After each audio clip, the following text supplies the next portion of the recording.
Nagole police station పరిధిలో విషాదం నెలకొంది. ఇంటర్మీడియట్ విద్యార్థిని బలవన్మరణానికి పాల్పడింది. ఇంటర్ ఫలితాల్లో ఫెయిల్ అయినందుకు మనస్తాపంతో ఇంట్లో ఉరివేసుకుంది అరుంధతి అనే ఒక మహిళ.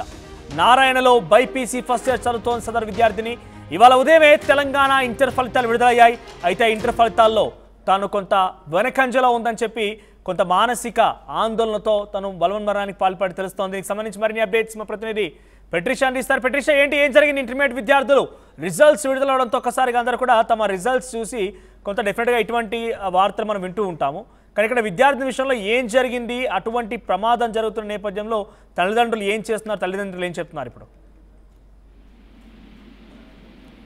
నాగోల్ పోలీస్ స్టేషన్ పరిధిలో విషాదం చోటు చేస్తుంది. ఒకవైపు ఇంటర్ ఒక సబ్జెక్ట్ లో ఫెయిల్ అయిందని ఒక యువతి పూర్తిగా కూడా బైపీసీ చదువుతున్న ఫస్ట్ ఇయర్ అరుంధతి మైనర్ అమ్మాయి ఇంట్లోనే బలవన్మరణానికి పాల్పడింది. ఇంట్లోనే ఉరి వేసుకొని చనిపోయింది.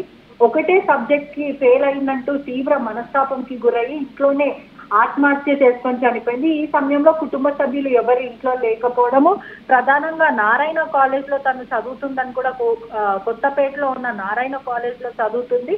మరోవైపు తను ఒక సూసైడ్ లెటర్ కూడా రాసిందంటూ కూడా సమాచారం వస్తుంది. కుటుంబ సభ్యులు కానీ మిత్రులు వీళ్ళందరూ కూడా కేవలం తను మంచిగా చదువుతుంది, నారాయణ కాలేజ్ లో కూడా కొంచెం ప్రెషర్ అనేది ఉంటది, ఎప్పుడు కూడా తను చదువుతూ ఉంటది, ఎందుకు మరి ఇంత ఘటనకి పాల్పడిందో, ఎందుకు చనిపోవాల్సి వచ్చింది? ఎందుకంటే ఇప్పటికే ఈ రోజు చూస్తే ఇంటర్మీడియట్ రిజల్ట్స్ అనేది కూడా రిలీజ్ చేశారు. ఈ క్రమంలో వాళ్ళకి సప్లీ ఎగ్జామ్ కూడా ఉంటది. ఎవరైనా సరే ఫెయిల్ అయిన వాళ్ళకి ఇంకో ఛాన్స్ కూడా లభిస్తుంది.